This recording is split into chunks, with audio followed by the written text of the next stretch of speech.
Hi everyone, how are you all? I hope you all are fine. Today we will start the new chapter, chapter number 7. Class 11 topic है ये equilibrium. Today it is the lecture number 1 of chemical equilibrium और simply equilibrium बोल देते हैं. Basically equilibrium word का meaning जो होता है it means equal. ऐसी कोई सिचुएशन जिसमें कुछ इक्वल हो जाता है. इक्वल वर्ड से ही इक्विलिब्रियम वर्ड डिराइव हुआ है. First of all introduction. It represents the process of a system in which the observable properties of the system becomes constant. ये वो स्टेट होती है प्रोसेस की जिसमें उसकी ऑब्जर्वेबल प्रॉपर्टीज़ आपकी कांस्टेंट हो जाती है. ठीक है, जैसे temperature, pressure, concentration of the system and do not show any change with the change in temperature. Temperature के साथ साथ टाइम के साथ साथ ये सब फैक्टर आपके चेंज नहीं होते. कोई भी रिएक्शन हो रही है, कोई भी सपोज प्रोसेस ही हो रहा है, कोई भी रिएक्शन की जरूरत नहीं है, वहाँ पर टेम्परेचर चेंज हो रहा हो, प्रेशर या कंसंट्रेशन, तो आप उसको देख के बता सकते हो कि भाई ये अभी इक्विलिब्रियम में नहीं है. बट एक सिचुएशन ऐसी आती है at which the concentration, temperature, pressure और any other observable property do not show any change with the change in time. It may be of two types. Number one, physical equilibrium, and number two is chemical equilibrium. Physical equilibrium, if the equilibrium involves physical process, यदि आपका जो equilibrium है it involves the physical process then it is known as the physical equilibrium. यदि आपका जो process है वो physical process में या इक्विलिब्रियम जो बन रहा है वो फिजिकल प्रोसेस में बन रहा है then it is known as the physical equilibrium. Basically physical equilibrium जो प्रोसेस होते हैं वो सारे रिवर्सिबल ही होते हैं. ठीक है ना. फिजिकल इक्विलिब्रियम का फिजिकल प्रोसेस का मैं आपको सिंपल से एक एग्जांपल बताऊं. जैसे हम कहते हैं स्विच ऑन द फैन. आपने फ़ैन को स्विच ऑन कर दिया, ऑफ कर दिया, वो अपनी उसी पोजीशन में आ गया. जो भी आपका प्रोसेस रिवर्स हो सकता है इजीली, वो that is called as the physical process and the equilibrium in that process is known as the physical equilibrium. Second example आप ले सकते हैं कि मेल्टिंग ऑफ आइस. आइस है, मेल्ट कर दो वाटर बन जाएगा, वाटर को फ्रीज कर दो दोबारा से वो आइस बन जाता है. Then the equilibrium achieve in that process is known as the physical equilibrium. Second is chemical equilibrium. If the equilibrium involves chemical process, then it is known as the chemical equilibrium. यदि आपका equilibrium जो होता है वो chemical process में बना है then it is known as the chemical equilibrium. पहले फिजिकल इक्विलिब्रियम को क्लियर करेंगे फिर chemical. Examples of the physical equilibrium. जैसे फिजिकल इक्विलिब्रियम की बात करें तो फिजिकल इक्विलिब्रियम में सबसे पहले आपका आता है सॉलिड लिक्विड इक्विलिब्रियम. जैसे अभी मैंने बात बताई थी आपको सॉलिड लिक्विड इक्विलिब्रियम. अच्छा, एक नई बात, इक्विलिब्रियम वर्ड बार बार आएगा तो उसको हम शॉर्ट में ऐसे लिख देते हैं, EQ लिख के पावर में उसकी M लगा देते हैं. जैसे आप इक्वेशन को लिखते हो ना EQN, तो इसी तरह से हम इक्विलिब्रियम को लिख सकते हैं EQM. तो ये बार बार आएगा तो आप इसको समझ जाना. सॉलिड लिक्विड इक्विलिब्रियम का एग्जांपल हो गया H2O liquid gives H2O solid gives H2O liquid. यानी कि जो आपका H2O सॉलिड है वो लिक्विड में कन्वर्ट हो जाए. तो उस सिचुएशन में जिस टाइम इक्विलिब्रियम मेंटेन होता है तो उस टाइम जो rate of melting of ice होता है that becomes equal to the rate of freezing of water. यानी कि जितने रेट से आइस मेल्ट हो रही है उतने ही रेट से वाटर फ्रीज हो रहा है. That then the process is known as the in equilibrium. Next is liquid vapour equilibrium. जैसे वाटर है आपका, वाटर को आपने लिक्विड फॉर्म में आपने हीटिंग किया, वो गैस फॉर्म में चेंज हो जाता है. Then at equilibrium rate of vaporisation is equal to rate of condensation. जितने रेट से वेपराइजेशन होगा उतने ही रेट से कंडेंसेशन होता है. Next heading is general characteristics of the physical equilibrium. Number one property, at equilibrium the some observable properties of the system becomes constant. सबसे पहला पॉइंट कि एक तो ऑब्जर्वेबल प्रॉपर्टीज सिस्टम की कांस्टेंट हो जाती है. Number two, equilibrium involving gases can be achieved only in a closed container. यदि आपका कोई भी इक्विलिब्रियम है और वो उसमें गैसेस इन्वॉल्व हो रही हैं तो वो ओपन कंटेनर में नहीं अचीव हो सकता, सिर्फ और सिर्फ क्लोज कंटेनर में होगा. Number three is equilibrium is dynamic in nature. देखने में लगता है कि इक्विलिब्रियम में कुछ भी नहीं हो रहा है, कोई रिएक्शन नहीं हो रही, कोई प्रोसेस नहीं हो रहा, बेसिकली चलता रहता है प्रोसेस, बट देखने में आपको ऐसा लगता है कि इक्विलिब्रियम में कुछ नहीं हो रहा, but it is dynamic in nature. Fourth point, at equilibrium the concentration of the different substances becomes constant at constant temperature. कि जो आपका इक्विलिब्रियम की बात करें तो कंसंट्रेशन डिफरेंट सब्सटेंसेस की, चाहे वो रिएक्टेंट हो चाहे वो प्रोडक्ट हो, उनकी कांस्टेंट हो जाती है एट कांस्टेंट टेम्परेचर. जैसे टेम्परेचर चेंज करते हैं तो वो चेंज हो सकती है. Next point, at equilibrium there exist an expression involving concentration of substances which is constant at constant temperature. Equilibrium पे आप कह सकते हो कंसंट्रेशन ऑफ सब्सटेंसेस से रिलेटेड एक एक्सप्रेशन एग्जिस्ट करता है which is constant at constant temperature and known as equilibrium constant. Suppose करो मैंने आपका एक प्रोसेस ले लिया यहाँ पर, CO2 गिव्स गैस था, हमने उसको वाटर में डिजोल्व किया, it converted in the CO2 aqueous solution, then concentration of the CO2 aqueous upon concentration of CO2 gas will be constant. Suppose it is represented by K and this constant is known as the equilibrium constant. देखो हमने अभी कहा था equilibrium में concentration substances की different substances की constant हो जाती है, ये था ऊपर पॉइंट। अब हम वही बात कर रहे हैं, यदि उनका रेशो फाइंड करोगे तो रेशो भी कांस्टेंट आना है, that constant is known as the equilibrium constant. Next topic is reversible reaction. अब केमिकल इक्विलिब्रियम की जहाँ तक बात करें वो सिर्फ रिवर्सिबल रिएक्शन में हो सकता है, बाकी कहीं नहीं हो सकता। रिएक्शन बहुत सारी होती हैं लेकिन सारी रिएक्शन रिवर्सिबल नहीं होती हैं। जो रिएक्शन रिवर्सिबल होगी only in that case equilibrium can be achieved. The reaction which can takes place not only in the forward direction but also in the backward direction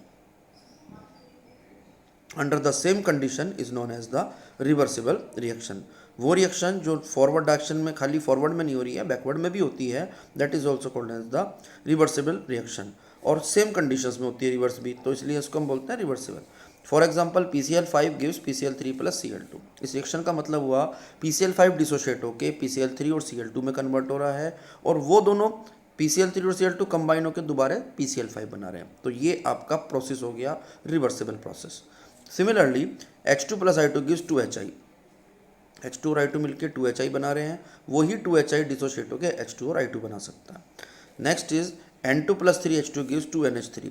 तो ये जो N2 और H2 है ये आपस में कंबाइन करके अमोनिया फॉर्म कर रहे हैं, और अमोनिया जिस टाइम बनेगा तो वो डिकम्पोज होकर N2 और H2 बनाता रहेगा।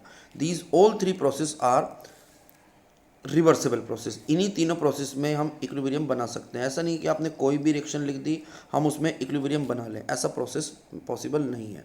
अब जिस टाइम भी इक्विलिब्रियम बनेगा तो उस time rate of forward reaction and rate of backward reaction becomes equal. देखो अभी बताते हैं आपको। Next is the irreversible reaction, the reaction which takes place in reverse direction, it is called as irreversible reaction. जो reaction धीरे धीरे होती है, जो आपकी रिवर्स डायरेक्शन में नहीं हो सकती है, उसको हम बोलते हैं इरिवर्सिबल रिएक्शन। जैसे twice Mg plus O2 gives twice MgO, AgNO3 plus NaCl gives NaNO3 plus AgCl। इस रिएक्शन में NaCl AgNO3 सिलेक्शन करके AgCl का वाइट PPT फॉर्म करता है, और वो PPT बनने के बाद आप उस रिएक्शन को रिवर्स नहीं कर सकते। ऐसे ही मैग्नीशियम रिबन था, आप उसको बर्न करो MgO बनता है तो वो ऐश बन जाता है, ऐश से आप वापस Mg और O2 नहीं बना सकते। देयरफॉर इन प्रोसेस में आप इक्विलिब्रियम भी अचीव नहीं कर पाओगे। Next is concept of chemical equilibrium. Let us consider an equilibrium A plus B give C plus D। इस तरह से मैंने ले लिया इसको। इसमें अब जिस टाइम इक्विलिब्रियम होता है उस time rate of forward reaction rate of backward reaction के इक्वल हो जाती है, उसी टाइम इक्विलिब्रियम हो जाता है, और आपको देखने में लगेगा कोई चेंज ही नहीं हो रहा, ना फॉरवर्ड रिएक्शन चल रही है ना backward, but at the same time both reactions are carrying out in opposite direction by equal rate, दोनों का रेट इक्वल हो जाता है। अब देखो मैं इस ग्राफ में बताऊँ आपको, मैं दोबारा से प्लॉट करके बता रहा हूँ। एक साइड हम टाइम रिप्रेजेंट कर रहे हैं और एक side rate of reaction represent कर रहे हैं। स्टार्टिंग में कंसंट्रेशन रिएक्टेंट की ज़्यादा थी, शुरुआत में टाइम 0 था, कंसंट्रेशन मैक्सिमम है, तो वो धीरे धीरे धीरे धीरे डिक्रीज होना शुरू हो जाता है, ठीक। और प्रोडक्ट की बात करें तो स्टार्टिंग में कंसंट्रेशन बिल्कुल 0 थी, वो धीरे धीरे इंक्रीज होना शुरू होती है, तो रेट धीरे से बढ़ता है। एक ऐसी सिचुएशन आती है जिस टाइम दोनों के रेट इक्वल हो जाता है, that state is known as the equilibrium state. उस टाइम इक्विलिब्रियम मेंटेन होता है, अदरवाइज उससे पहले या उससे बाद में इक्विलिब्रियम नहीं होता। Next studying general characteristics of the chemical equilibrium. At equilibrium the concentration of the each of the reactant and product becomes constant, जो भी हमने कहा था पीछे भी। At equilibrium for rate of forward reaction becomes equal to the rate of backward reaction, ये भी equal हो जाते हैं। Number 3, hence equilibrium is dynamic in nature, तो आप इक्विलिब्रियम को डायनेमिक भी कह सकते हो, यानी कि इक्विलिब्रियम पे दोनों रिएक्शंस चल रही हैं लेकिन वो इक्वल रेट से चल रही हैं, है ना। Rate of forward rate of backward दोनों इक्वल हो जाते हैं। Next is chemical equilibrium involving gases can be attend only in a closed container.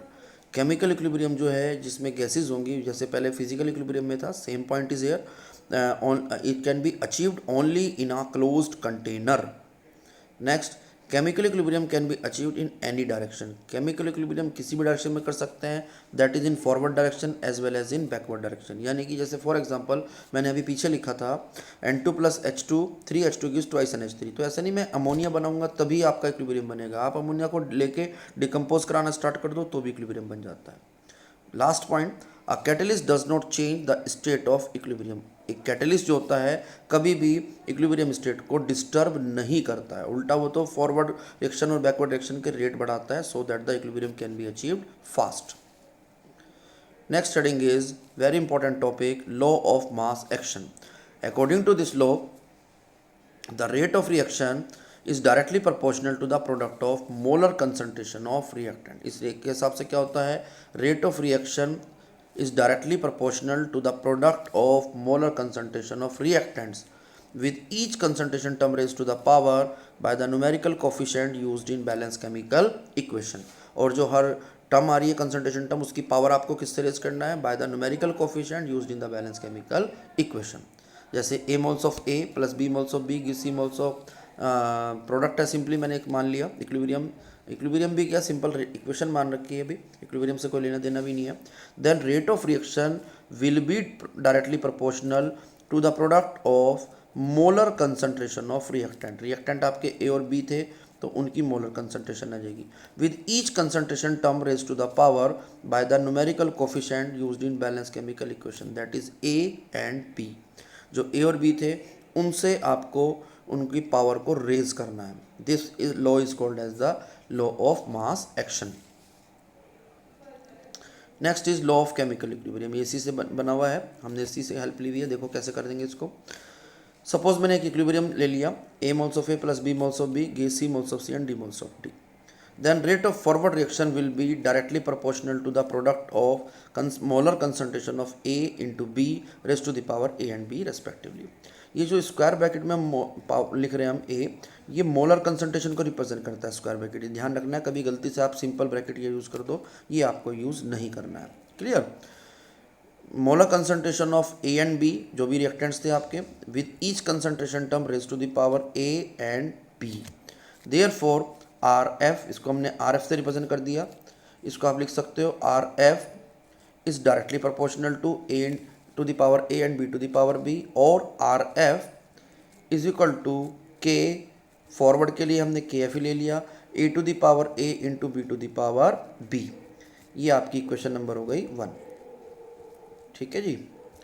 Similarly अब हम करते हैं, अच्छा KF जो था हमारा एक चीज़ जो यहाँ पे रह गई हमारी, रेट कांस्टेंट है for the forward reaction. Similarly हम रिपीट करेंगे for the backward reaction, RB is directly proportional to the C to the power C into D to the power D, और RB is equal to KB C to the power C into D to the power D, where KB is the rate constant for the backward reaction. अभी equilibrium की condition थी हमारी, eight equilibrium rate of forward reaction becomes equal to the rate of backward reaction. तो आप दोनों की values रख दो from equation first and second. It becomes KF into A to the power A is equal to KB raised to the power C to the power C into D to the power D. Then KF upon KB becomes is equal to C to the power C into D to the power D upon A to the power A into B to the power B. And this ratio is known constant and known as the equilibrium constant. और इसको हम KC से represent करते हैं। C मतलब concentration, यहाँ generally हम concentration की टर्म्स में रिप्रेजेंट कर रहे हैं, इसलिए हम इसको KC से रिप्रेजेंट करते हैं। अभी हम प्रेशर की टर्म्स में आगे रिप्रेजेंट करेंगे तो वहाँ पे P लेंगे, KP। Therefore KC becomes equal to C to the power C into D to the power D upon A to the power A into B to the power B। ये constant होता है which is called as the equilibrium constant, और इस expression को ही हम बोलते हैं law of chemical equilibrium. अब इसी को डिफाइन करते हैं, यहीं से देखो जरा। It may be defined as the ratio of product of molar concentration of products to that of the product of molar concentration of reactants। यहाँ पे ऊपर products हैं, नीचे reactants हैं। With each concentration term raised to the power by the numerical coefficient used in balance chemical equation is constant। ये ratio क्या होता है, एक कांस्टेंट होता है which is known as equilibrium constant। It is called as law of chemical equilibrium। ये आपका कहलाता है law of chemical equilibrium। Next is for a gas phase reaction, अभी तक तो हमारी कोई एक्वस सॉल्यूशन वाली रिएक्शन थी, उसमें हम कंसंट्रेशन ले सकते हैं मोल्स पर लीटर वगैरह। अब इसमें यदि हमें केपी लेना है, प्रेशर की गैस के फेज के रिएक्शन में आपका प्रेशर ही होगा, तो वहाँ पर केपी लिखना पड़ता है, केसी नहीं लिखते फिर हम। फॉर वो लिखा जाता है pressure of C to the power C into pressure of D to the power D. वही एक्सप्रेशन है हमारे पास, कोई चेंज नहीं कर रहे हैं हम एक्सप्रेशन को, upon P A raise to the power A into P raise A P B raise to the power B. ये जो हमने ब्रैकेट में लिखा हुआ है ना यहाँ पर, P A P B P C और पी डी, लिखते समय यहाँ कंप्यूटर में ना बराबर में ही आ रहा था, वो सबस्क्रिप्ट में नहीं हो पा रहा था फ्रैक्शन में। अब यहाँ पर नीचे आप समझ जाना, ये P A B C D हमने नीचे लिखे हैं डिनोमिनेटर में, और ये जो है मतलब डिनोमिनेटर से मतलब ये आपका सबस्क्रिप्ट में है ये वाले, तो आपको ध्यान से रखना है।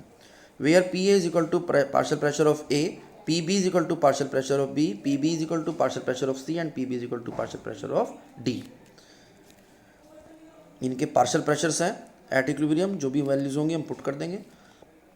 Now one question is there, calculate the relation between right the relation between के पी एंड के सी।